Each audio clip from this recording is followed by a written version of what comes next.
Hello guys, my self सागर सिन्हा। तो hostel से बाहर आ चुके हैं। दरअसल अभी हम सैक सर्कल हैं। आज असनीर ग्रोवर आ रहे हैं OIT में, IIT दिल्ली। तो जा रहे हैं अटेंड करने। बहुत लंबी लाइन लग चुकी है पहले से ही। देखो सामने कितनी बड़ी लाइन लगी है। ये है नवीन, आगे आगे जा रहा है मुझसे।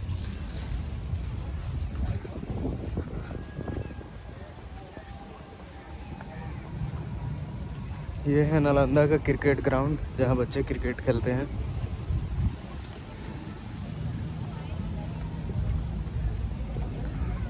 रुक जा नवीन, धीरे धीरे।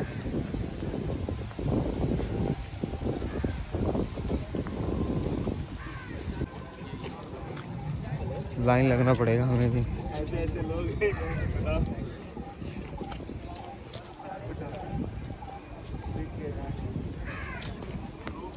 तो अब हम लाइन में आ चुके हैं। यूलो लेके अंदर घुसे ना, बता। हेलो गाइस, तो एंट्री मिल चुकी है हमें। दरअसल उन लोगों ने आई कार्ड चेक किया और जो पास कोड दिया था वो देखा और फिर एंट्री दे दिया। अब जा रहे हैं हम लोग अंदर। यहाँ पे स्टॉल लगे हुए हैं बुक्स के। असनीर ने लिखे हैं जो books.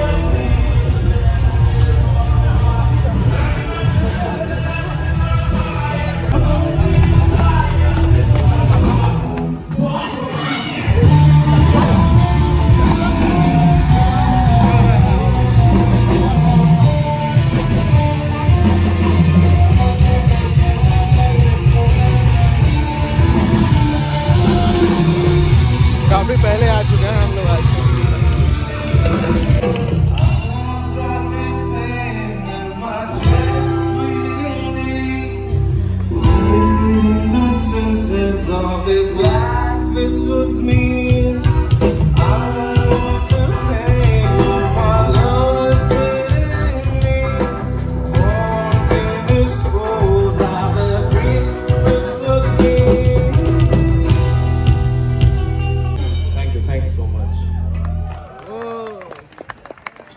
And now we have another original composition for all of you. I hope you guys like it.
Author of the best-selling book Doglapan, the one who has inspired millions to convert their ideas into money-making machines, the biggest shark of Shark Tank, and who is on his new audacious project, the third unicorn, the bold and amazing Mr. Ashnir Grover.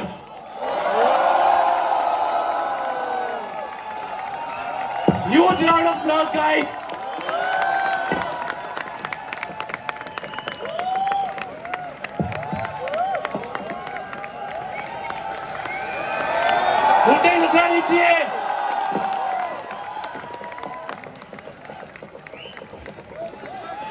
दोगलापन,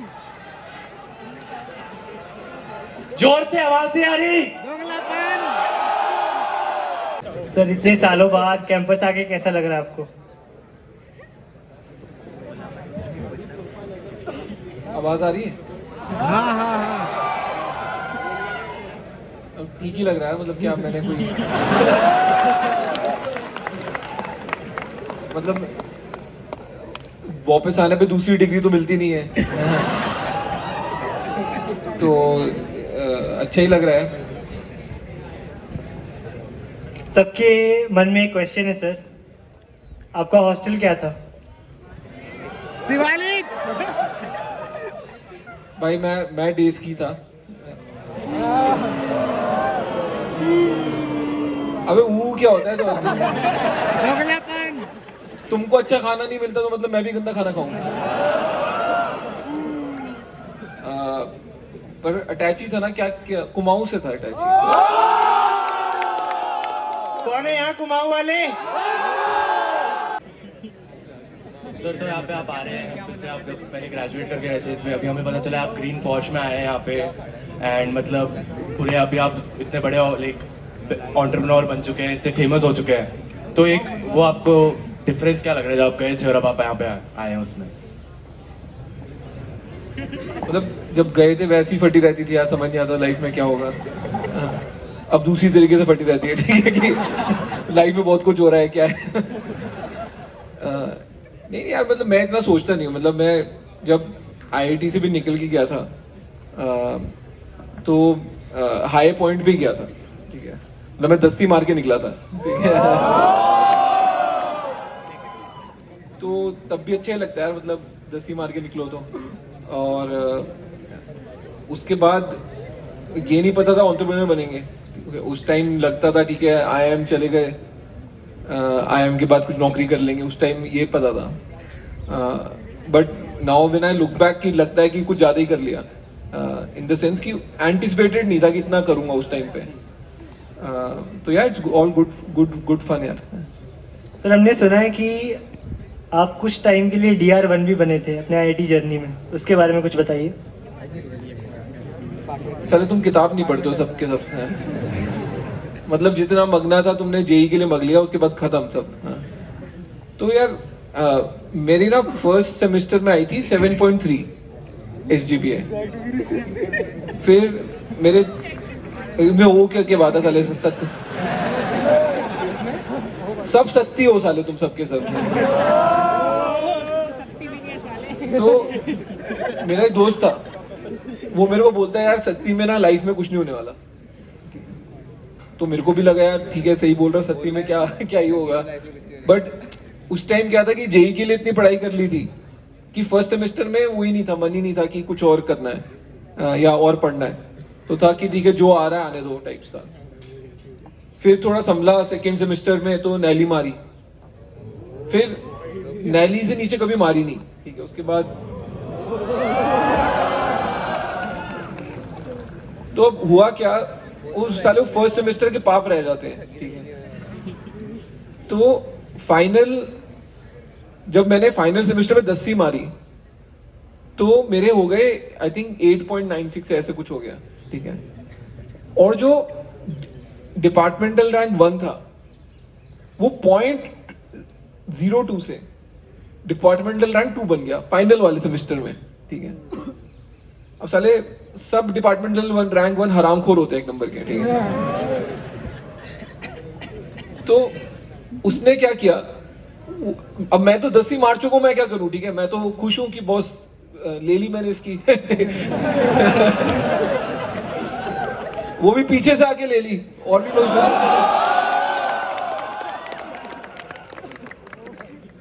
तो अब पर वो सारा वो गया prof के पास, और मतलब वो जो होता है ना क्या बोलते हैं उसको, रंडी रोना रो दिया पूरा। बोलता है कि सर मेरे साथ मेरी तो लाइफ खत्म हो गई। मतलब 3.5 साल तक मैं डिपार्टमेंटल रैंक 1 और फाइनल सेमेस्टर में आते आते डिपार्टमेंटल रैंक 2। तो प्रॉफ ने भी उसमें तरस खा के ना उसको 1 ग्रेड एक्स्ट्रा कर दिया। तो मैं 0.02 से फिर डिपार्टमेंटल रैंक 2 बन गया। ये कहानी है।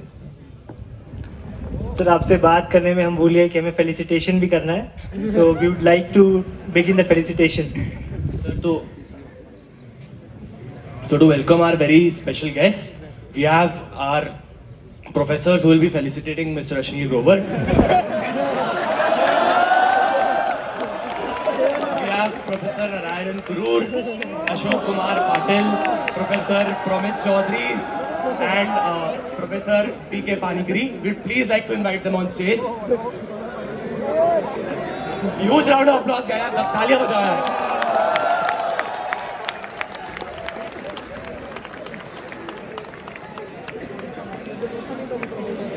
And we'd also like to invite Madhuri ma'am. Please come on stage. Huh?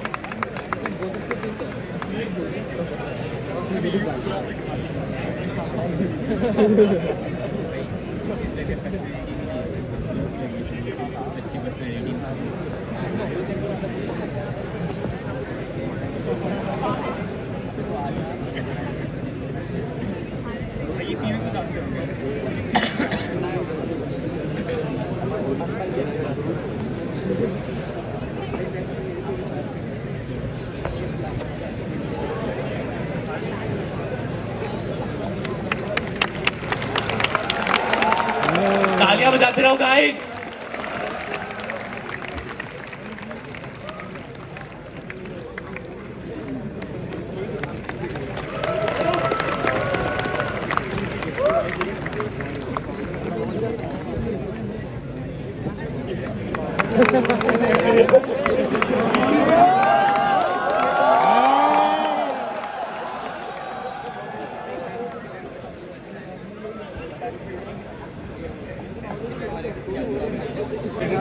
चला IITian के साथ यही प्रॉब्लम है, पैसा दे के ना कुछ भी करा लो इनसे। सर आप खुद भी IIT से हो? मैं कौन सा मना कर रहा हूँ?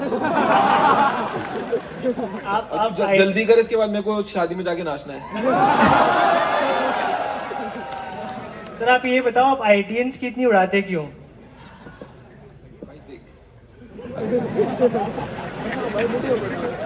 मतलब शीशा तो तेरे हॉस्टल में होगा भाई। सिंपल सी बात है, खुद का मजाक नहीं उड़ाओगे ना तो दुनिया तुम्हारा मजाक उड़ाएगी। तो खुद बेस्ट है, खुद पे हंस लो, बहुत मजा आता है। सर तो आपने हमने बताया कि आप जब IIT में थे आप फ्रांस गए थे 1 साल के लिए सेमेस्टर में, फॉरेन एक्सचेंज के लिए गए थे। तो सर हम जानना चाहते थे वहाँ पे क्या क्या करके आए आप क्योंकि सर आज हम बहुत इनफॉर्मल सा सेशन रखना चाहते हैं, ज्ञानबाजी नहीं चाहिए, हमको पता है। तो आपसे स्टोरी जानना चाहते हैं सर हम। जो स्टोरी तू ढूंढ रहा है वो नहीं मिलेगी। कुछ नहीं करके आया, मैं शरीफ लड़का था यार। ये दोगलापन है। मतलब था क्या, मतलब अभी भी हूँ। तो फ्रांस यार अच्छा था, एक तो लैंग्वेज सीखने को मिल गई डिफरेंट, दूसरा मैं पूरा यूरोप घूम लिया था उस टाइम। क्या बताऊं क्या पूछ रहे हैं? मेन बात ट्रेन बात रेट बताओ। अभी तो तुमको पता ही है क्या पूछ रहे, तो मेरे को भी बुलाया, खुद ही पूछ। तो पूरा यूरोप घूम लिया ऑलमोस्ट। एंड उस साल क्या था, आई थिंक वो कारगिल वारगिल का कुछ पंगा हो गया था। तो फ्रांस गवर्नमेंट की ना स्कॉलरशिप्स थी पोस्ट ग्रेजुएट स्टूडेंट्स के लिए, और कोई पोस्ट ग्रेजुएट उस टाइम एक्सचेंज पे जा नहीं रहा था, कुछ ऐसा पंगा था, या वहां से इंडिया नहीं आ रहे थे। तो 6 लड़के गए थे हम, उसमें से मैंने और एक जो मेरा जो DR1 था, जो DR2 था, फिर वो DR1 बन गया था। हम दोनों को ना स्कॉलरशिप मिल गई, ठीक है। बट साले IIT में ना कमीनाबंदी बहुत होती है, तो अब हमारे को पता है स्कॉलरशिप तो है, पर हम दोनों को ही पता था। मतलब बताया तो तेरे को, दोस्त ने बोला कि कुछ नहीं होगा, तो मेरे को लगा कि ये कुछ नहीं होगा तो कुछ ऐसे थोड़ा मान लूंगा, तो फिर पढ़ लिया। सर तो आप बोल रहे थे कि फ्रांस में आपने कुछ किया नहीं, शरीफ बच्चे थे, बट आप माधुरी मैम से तो मिले IIT में ही, तो वो क्या स्टोरी है, वो कैसे हुआ? यार वो ये था कि अब मैं फाइनल ईयर में फ्रांस से वापस आ गया, ठीक है, और तब तक मेरी कोई गर्लफ्रेंड नहीं थी। तो मेरे को ये लगा कि चला अभी 4th ईयर में भी नहीं बनाई, इसके बाद IIM जाना है, ठीक है, वहां पे भी बंदियों का रेशियो कम है। फिर नौकरी पे लग जाऊंगा, फिर मतलब ये तो अरेंज मैरिज के टुवर्ड्स टेंड कर रही है लाइफ। मैथ्स में होता है ना, टेंडिंग टुवर्ड्स अरेंज मैरिज।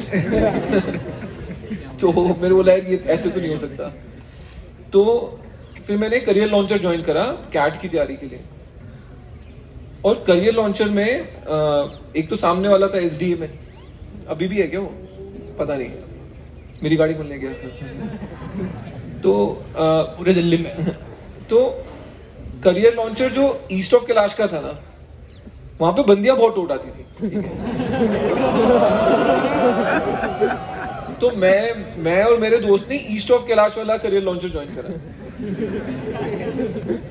और फिर मेरे को माधुरी वहां पे मिली। तो ये कहानी है। शराफत तो दिख रही है। सीटी तो मत मारो यार। सर तो ऐसा होता है अभी हॉस्टल में, जैसे आप 2 साल तो थे कुमाऊं में, तो जैसे अभी हम लोग हॉस्टल में होते हैं तो कुछ टाइम पास के लिए कुछ करते हैं कि पत्ते वत्ते खेलते हैं, पोकर खेलते हैं या कुछ और चल रहा होता है, तो आपके टाइम पे क्या होता है? नहीं, मैं हॉस्टल में कभी रहा ही नहीं यार। मतलब एक्चुअली हमारे टाइम पे रैगिंग बहुत होती थी, अब पता नहीं अभी भी होती होगी। नहीं होती। चलो शराफत है यार, हमारे टाइम बहुत रैगिंग होती थी, ठीक है। और मतलब साले वो सीनियर होते भी देखने में भी खूंखार होते थे। अब तो तुम शक्ल से तो शरीफ ही दिखते हो सब, बट हमारे टाइम खूंखार मतलब ऐसी बड़ी बड़ी दाढ़ी, मतलब 2 महीने से नहाए नहीं हुए ऐसे टाइप। तो अब हुआ क्या कि मैं सिर्फ कुमाऊं गया फीस भरने, वो होती है ना एक फीस भरनी होती है, तो मेरे को पकड़ लिया, बोलो तेरी हवा कितनी है, हवा कितनी है। मेरे को लगा पता नहीं यार ये क्या है, साला हवा चल रहा है यहाँ पे। फिर मेरे को समझ आया। फिर हुआ क्या कि मेरा एक दोस्त था, वो गुड़गांव से था, तो उसने हॉस्टल ले लिया था। तो शाम को मैं पहले दिन ही घर वापस जा रहा हूँ, बोल रहा भाई मेरे को ले जा, मैं तो मर जाऊंगा यहाँ पे। तो मैंने बोला क्या हो गया? कह रहे नहीं यार बहुत तंग कर रखा है यहाँ पे सीनियर्स ने, मैं नहीं सहन कर सकता रैगिंग। तो मैं एक्चुअली उसको ले गया, अपने घर ले गया। फिर उसके पेरेंट्स आए, उसको ले गए। फिर वो गुड़गांव से अप डाउन करता था रोज। तो फिर उसके बाद मैं डर गया, मेरे को लगा जाने ही नहीं सारा हॉस्टल, सब बदमाश है यहाँ पे। तो गया नहीं यार, मैं कभी भी हॉस्टल नहीं गया। उसके बाद तो मैं फीस देने भी नहीं गया, मेरे को लगता है। ठीक है सर, तो ये तो बात हुई आपके IIT के डेज की। Now coming to the point जहां आपने एंटरप्रेन्योरशिप को चुना, तो you were a investment banker for like 7 years। तो what was that trigger point जहां पे आपने इन्वेस्टमेंट बैंकिंग को छोड़ के, एक हाई पेइंग जॉब को छोड़ के स्टार्टअप्स के ऊपर काम करने का सोचा? यार इन्वेस्टमेंट बैंकिंग भी कोई पैदाइशी शौक तो था नहीं, ठीक है। एक्चुअली क्या था, तुम IIT से होते हो तो फिर जब तुम MBA करते हो तो तुम MBA फाइनेंस में करते हो नॉर्मली, ठीक है, क्योंकि क्वांट की तरफ रुझान होता है। तो मैं भी फाइनेंस के इलेक्टिव्स लिए थे। फिर कॉर्पोरेट फाइनेंस मेरे को अच्छा लगता था, तो मेरी Day 0 जॉब नहीं लगी, मेरी Day 1 जॉब लगी इन कोटक इन्वेस्टमेंट बैंकिंग। तो मैं चला गया। अब चलो मैं 7 साल काम किया वहाँ पे, ठीक है, which is very strange because कोई IITian कहीं पे 7 साल नौकरी नहीं करता है। तो अब 7 साल जब मैं काम कर रहा था, मजा बहुत आ रहा था, पैसे भी अच्छे थे, काफी अच्छे पैसे थे।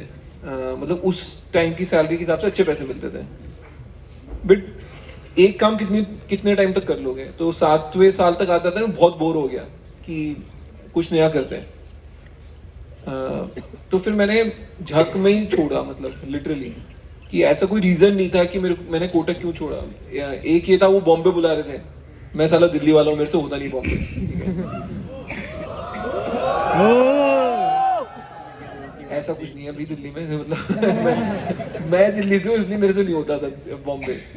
तो फिर मैंने एमेक्स ज्वाइन करा, अभी 2 साल वहां पे काम किया।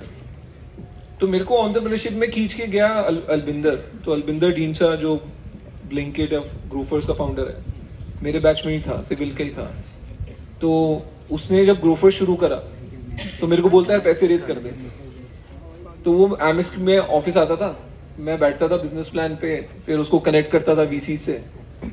1 महीने के अंदर हमारे $10 मिलियन रेज हो गए थे, ठीक है।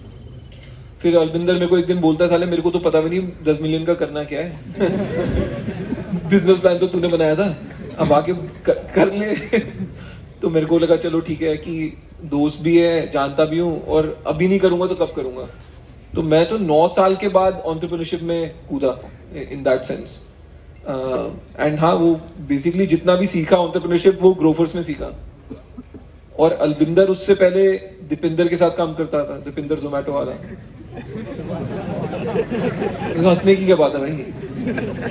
तो ऐसे ही होता है यार, मतलब एक बैचमेट ने दूसरे को सिखाया, दूसरे ने तीसरे को सिखाया, फिर हमने बहुत गंद मचा दिया। आप भी हमें कुछ सिखा दो सर। मतलब ऐसे थोड़ा सीखना होता है, मतलब काम करके सिखाना होता है। तू आ जा कल से दफ्तर से, कोई लगाता हूँ काम पे। सर तो आपकी एक बहुत फेमस स्टोरी है कि आपने कैसे 8 मिनट में 1.25 करोड़ की आईपीओ करवाई थी वहाँ पे जोमेटो की। तो नहीं, गलत मत बोल यार, मैंने नहीं करवाई आईपीओ, पहली बात है। मेरे को गाली नहीं खानी उसके आईपीओ की। मैंने 8 मिनट में 2.25 करोड़ रुपए कमा लिए जोमेटो के आईपीओ से, ये सच्ची स्टेटमेंट है। हाँ सर, तो वो प्रोसेस, उसके बारे में थोड़ा और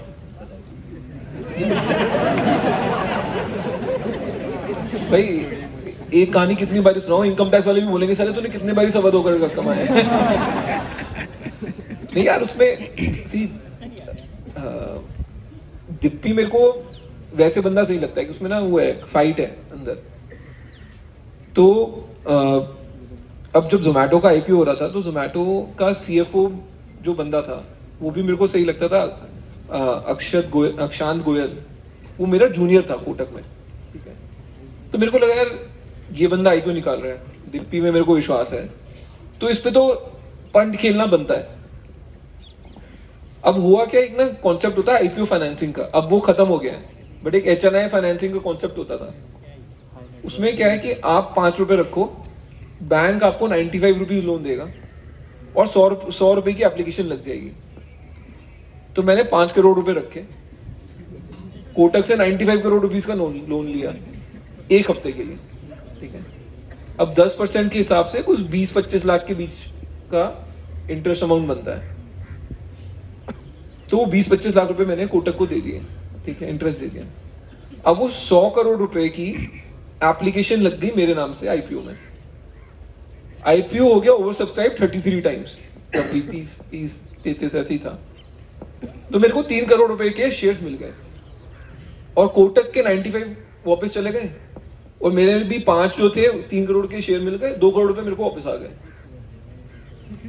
अब जब आईपीओ खुला जिस दिन, वो 76 रुपीज में अलॉट हुए थे शेयर्स। जब आईपीओ खुला तो मेरे ब्रोकर ने मेरे को फोन किया कि सर ये 115 पे खुल रहा है, क्या करना है। मैंने बोला बेच दे सारा माल, ठीक है। मैंने कौन से बहन भी आनी है मैं इसके शेयर्स रोक होल्ड करके बैठूंगा, ठीक है। तो मैंने बोला बेच दे। फिर वो बोलता है सर मैं आपको रिकॉर्डेड लाइन पे लेना, रिकॉर्ड करते हैं कि हाँ बेच दो खरीद लो। तो मैंने बोला सर पहले रिकॉर्डेड लाइन पे लेता ना। तो जब तक उसने मेरे को रिकॉर्डेड लाइन पे लिया स्टॉक और बढ़ गया। तो मेरा फायदा ही हो गया, पर बेचारे को गाली पड़ी। तो फाइनली 136 पे मेरा 136 पे बेच दिया। तो 76 रुपीज का माल खरीदा हुआ 8 मिनट के अंदर अंदर 136 में बिक गया। तो 3 करोड़ पे 2.25 करोड़ कमा लिए, बस ये कहानी है। सर आप हर चीज की इतनी स्ट्रेट फॉरवर्ड जवाब देते हो, कभी ऐसा हुआ एग्जाम में प्रोफेसर ने क्वेश्चन पूछा कि रोड में कौन सा मटेरियल लगेगा, आप बोले कि जाके नोएडा में देख लो? नहीं।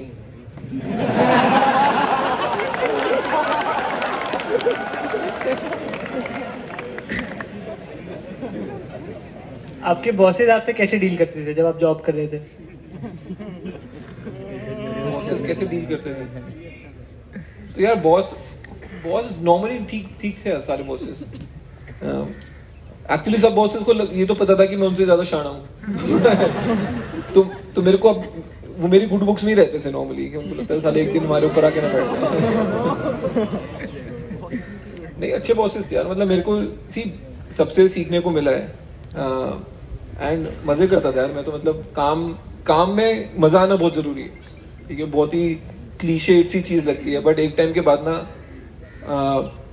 पैसे से ज्यादा काम में किक आती है, राइट। तो काम में मजा आना बहुत जरूरी है। एंड बॉस तुम्हारा समझदार होना चाहिए, ये एक बात है। बेवकूफ बॉस मत पालो, कुछ सिखाएगा नहीं।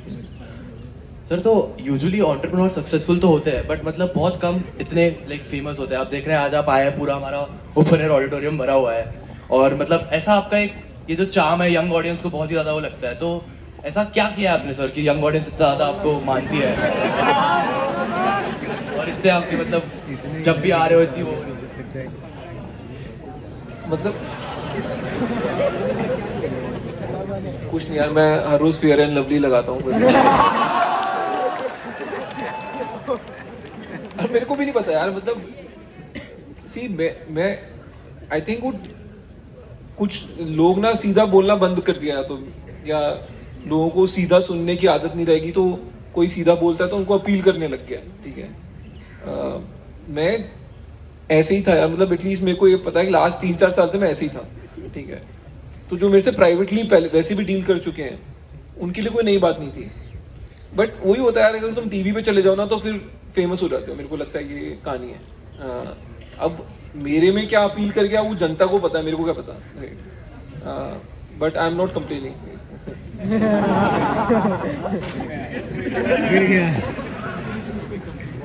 सर अब आते हैं उस चीज के ऊपर जिसने आपको बहुत ज्यादा फेम दिया, शार्क टैंक। तो सीजन 2 में सर आप दिखे नहीं। जले पे नमक। सीजन 2 में मैं दिखा नहीं, मैं इनविजिबल था उसमें। अभी मतलब रिपीट क्यों लगवानी है? ठीक है, मेरे को देख फर्स्ट सीजन किया, बहुत मजा आया। उसमें ना एक नोवेल्टी फैक्टर भी था कि नई बार पहली बार चीज आ रही है। सेकेंड सीजन में जब तुम कर रहे हो ना तो novelty factor is out of the window. अब ये है कि कंपैरिजन होगा कि यार पहला सीजन ऐसा था, पहले सीजन में ये ऐसा था, अब ऐसे हो गया है। ठीक है, पहले सीजन में कम पैसे लगाता था, अब ज्यादा लगा रहा है, जो भी है, मतलब कंपैरिजन होना ही होना है। अब वो मैं किस कारण से नहीं दिखा वो तो यार सोनी वाले बताएंगे। बट एक चीज मेरे को पता है कि साला पहली बार ऐसा हुआ है कि कोई बंदा सीजन में नहीं है और वो ज्यादा फेमस हो गया है।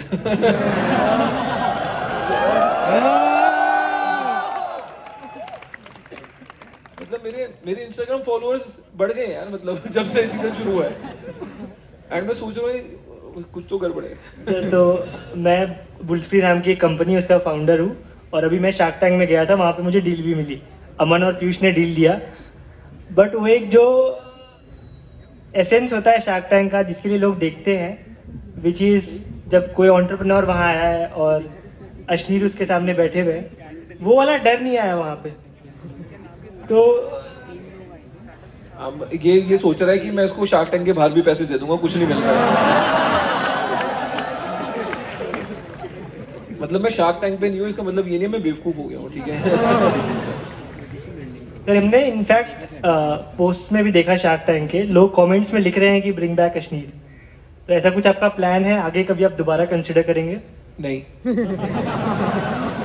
मतलब अब तू गेम थ्योरी सोच, तुम जो सारे सब पढ़े लिखे इंसान हो, अगर सोनी की तरफ से सोच, ठीक है, उन्होंने मेरे को सेकंड सीजन में नहीं दिया, 2 आउटकम थे, या तो सक्सेस होगा या फेलियर होगा। अगर सक्सेस हो जाता तो साले मेरे को ले रहे थे थर्ड सीजन में, नहीं ले रहे थे ना। अगर फेलियर हो गया और मेरे को बोलते हैं कि तुम थर्ड सीजन में आ जाओ, ठीक है, तो साला उनका फेलियर क्या हुआ? ठीक है, अभी तो मैं उनको उनका फेलियर दिखाऊंगा।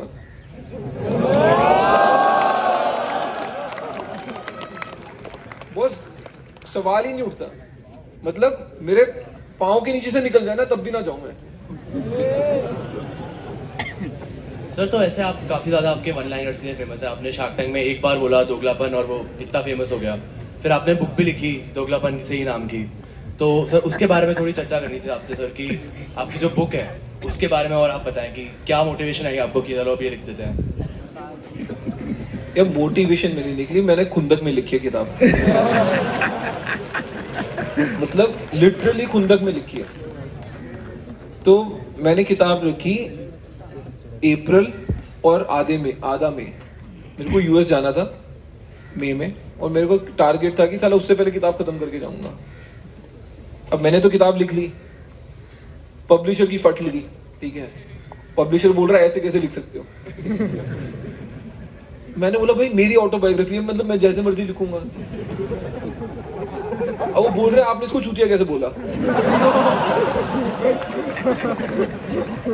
लॉयर पूछ रहा है, कह रहा है कि अब प्रूफ दो। मैंने सब प्रूफ दे दिए कि भाई अगर मैं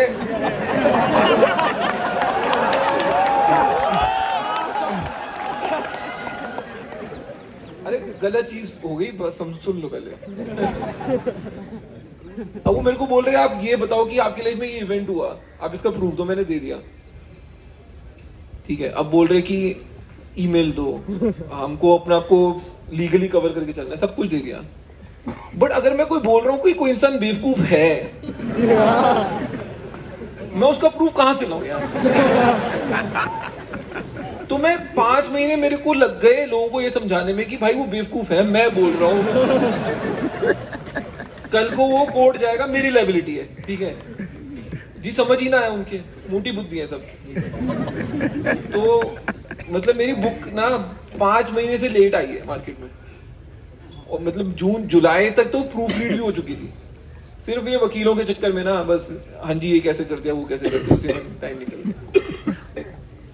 सर कोई एक बुक बहुत फेमस हो रही थी, आपने कभी बताया ऐसा कि वो बुक नंबर 1 बेस्ट सेलर बन गई थी, तो आपको उसको भी रिप्लेस करना था?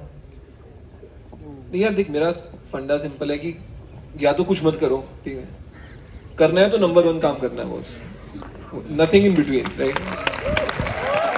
तो जब मैंने बुक लिखी हुई, मैंने क्लियरली बोल दिया बॉस मेरे को चेतन भगत को बीट करना है। सर अगर एस्पिरेशन ही नहीं है, वरना फिर क्या मतलब। एंड उसने तो फिक्शन लिखा है, मैंने तो रियलिटी लिखी है, ठीक है। अभी ऑटोबायोग्राफीज में की बात करते हैं, अभी फिर भी अर्ली डेज है। ऑटोबायोग्राफी में किसी इंसान ने मेरे से ज्यादा किताब नहीं बेची है, but I am still not happy with that number. मेरे को ये लगता है कि इंडिया में ना कल्चर ही नहीं है रीडिंग का, तो अब मैं तुमको पढ़ना तो सिखा नहीं सकता, तो फिर मैंने ऑडियो बुक निकाल दी इंग्लिश में, ऑडियो बुक निकाल दी हिंदी में, अब हिंदी बुक भी निकाल दूंगा। मतलब छोड़ूंगा नहीं, मतलब इंसान बोलेगा साला छोड़ यार इसको, पढ़ के खत्म करते हैं। मूवी बनवा दो। जो आपका प्राइमरी मोटिव था बुक लिखने का, वो पूरा हो गया? हाँ, खुंदक निकल गई। कितना टाइम लगा आपको बुक लिखने में पूरा?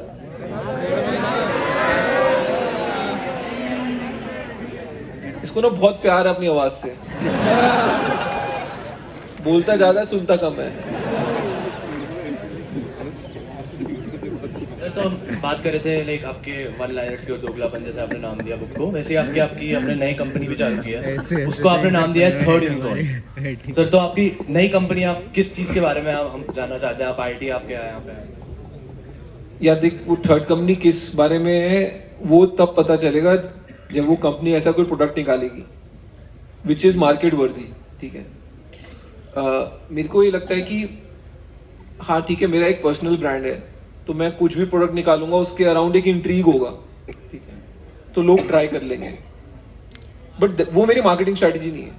मेरा अभी भी फंडामेंटल बिलीफ है कि आपको प्रोडक्ट वो निकालना है जो मार्केट को फर्क ही नहीं पड़ता किसने निकाला है, मैंने निकाला है, फलाने ने निकाला है। एंड ऑफ द डे आपके लिए रिलेवेंट प्रोडक्ट होना चाहिए और मजा आना चाहिए, ठीक है। अगर वो हो गया तो मैं आके हाथ छाती ठोक के बोल दूंगा हाँ देख मैंने ये थर्ड यूनिकॉर्न में निकाला था, ये प्रोडक्ट हो गया। प्रोडक्ट निकालने से पहले उसके बारे में बात करना इज बिल्डिंग रॉन्ग एक्सपेक्टेशन, ठीक है। मैं आपकी एक्सपेक्टेशन रेज कर दूं, ठीक ठाक प्रोडक्ट भी निकले, फिर बोलोगे भाई क्या फुद्दू प्रोडक्ट निकाला है इसने, ठीक है, क्या फायदा। सो धंधे को धंधे की तरह चला रहे हैं, प्रोडक्ट आएगा मेरी तरफ से, बहुत ही लॉजिकल तोड़ू फोड़ू प्रोडक्ट आएगा, ये मैं अपनी तरफ से पूरा एफर्ट मार रहा हूँ, बाकी मार्केट एक्सेप्टेंस पे है।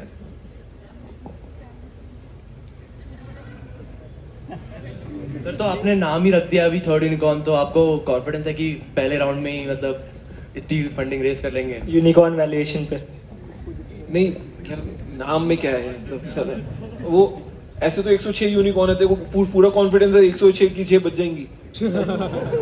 तो सी आपको ना end of the day marketing में बहुत स्ट्रांग होना पड़ेगा, क्योंकि प्रोडक्ट सिर्फ बनाना नहीं आना चाहिए, बेचना भी आना चाहिए। मेरा फंडा सिंपल है, ये है कि मार्केट बोल क्या रही है, तू जो बोल रहा है ना कमेंट सेक्शन पढ़ो। मेरे से ज्यादा कमेंट सेक्शन कोई नहीं पढ़ता, मैं बता रहा हूँ। मैं साला अपनी रील भी डालता हूँ ना, उसके भी कमेंट्स पढ़ता हूँ, ठीक है। तुम बोलोगे साला कितना वेला है, बॉस वेला नहीं है, फीडबैक है, ठीक है। अगर किसी ने बोला बहुत क्रिंज मटेरियल है, ठीक है, जनता को नहीं पसंद आ रहा, मत कर, कुछ और कर, ठीक है।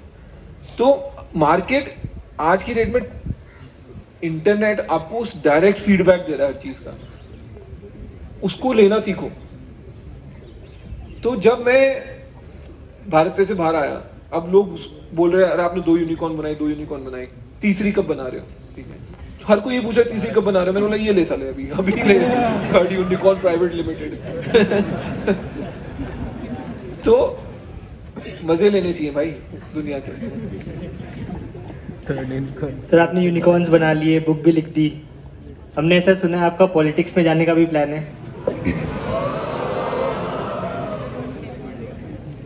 हाँ प्लान है। थर्ड यूनिकॉर्न से पहले होगा ये उसके बाद? नहीं यार, उसका क्या लेना देना है। देख, अगर तुम बिजनेसमैन पॉलिटिशियन हो, तुम्हारा बिजनेस अलग चल रहा है, तुम्हारा क्या कहते हैं राज्यसभा लोकसभा जो भी तुम्हारी सीट है, जो भी एमएलए वो अलग चल रही है, ठीक है। तो आपको मल्टीपल चीजें हैंडल करनी आनी चाहिए। पहले और बाद में कोई कोरिलेशन ही नहीं है, ना कोई कॉजेशन है, ठीक है। तो अब मेरा धंधा साला कब चले नहीं चले पता नहीं, इलेक्शन तो 2024 में ही होगा ना। तो उतरेंगे यार 2024 में उतरेंगे, देखेंगे क्या होता है। बट मेरे को ना एटलीस्ट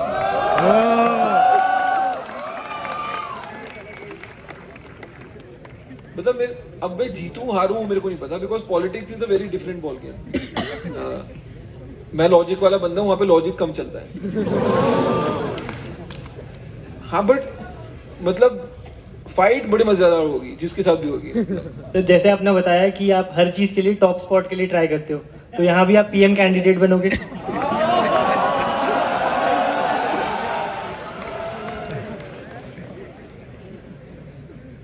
यार ये दोगलापन है, फंस गया। अब मैं सोच रहा हूँ कि मैं पॉलिटिकली करेक्ट आंसर दूं या इनकरेक्ट आंसर दूं। अपने तरीके से दे दो सर। नहीं यार, मोदी जी बहुत अच्छा काम कर रहे हैं।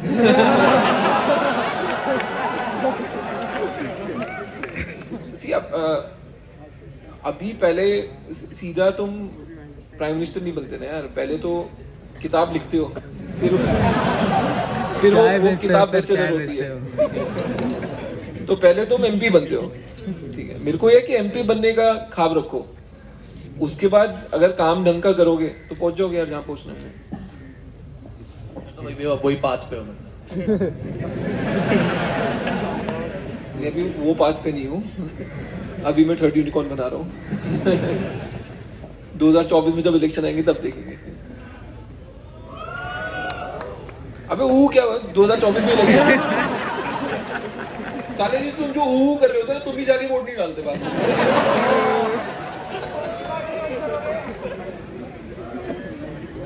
सर एक रैपिड फायर का सेक्शन है, तो 2 ऑप्शंस होंगे, आपको उनमें से एक चूज करना है और बताना है आपने वो क्यों चूज किया। पहला आईआईटी वर्सेस आईआईएम। आईआईटी।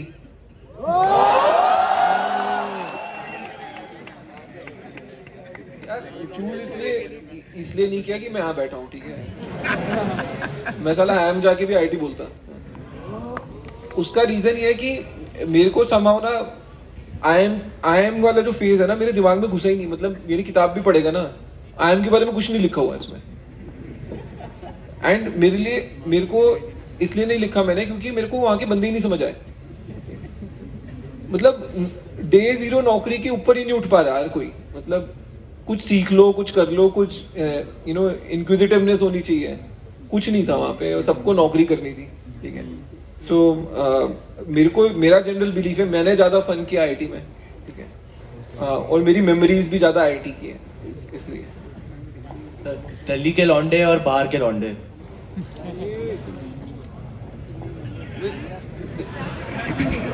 ये बड़ा डबल मीनिंग वाला क्वेश्चन है।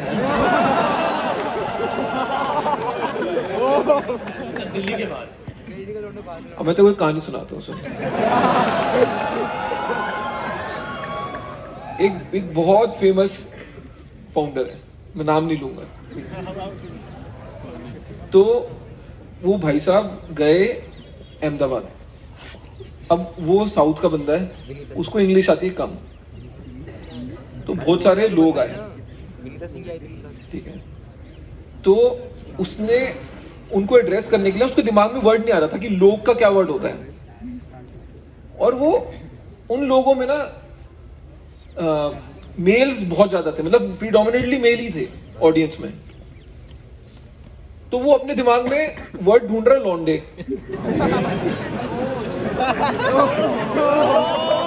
कि उसको ये लग रहा है कि लोग तो आए नहीं, तो लौंडे आए हैं, पर भाई साहब उसके दिमाग में लौंडे भी नहीं आया वर्ड। वो एंड भाई वो पता है क्या बोल के आया वहां पे?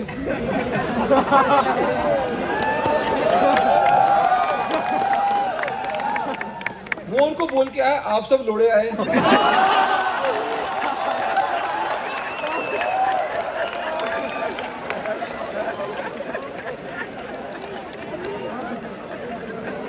फिर वहां पे कहानी खत्म नहीं हुई।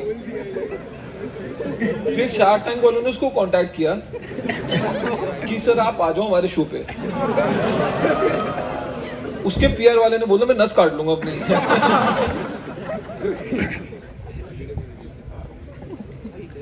नेक्स्ट है भारत पे वर्सेस ग्रोफर्स। मतलब कि क्या वो क्या पैरामीटर क्या है? आपको बस चूज आपको बताने क्यों, मतलब क्यों बेटर यार थर्ड यूनिकॉर्न।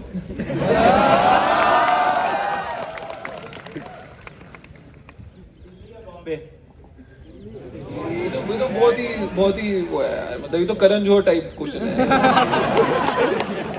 नेपो किड्स वाले क्वेश्चन है।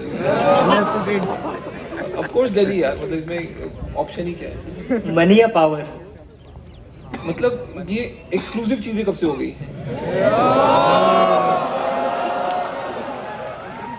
एक्सक्लूसिव है सर।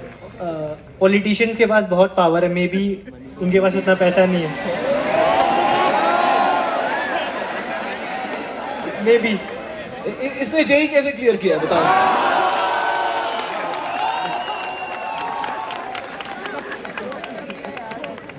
इसको लगता है पॉलिटिशियन के पास पैसा नहीं है। सर अगर आप आरटीआई फाइल करोगे उसमें तो यही मिलेगा। फिर भी आपको चूज करना हो मनी और पावर में?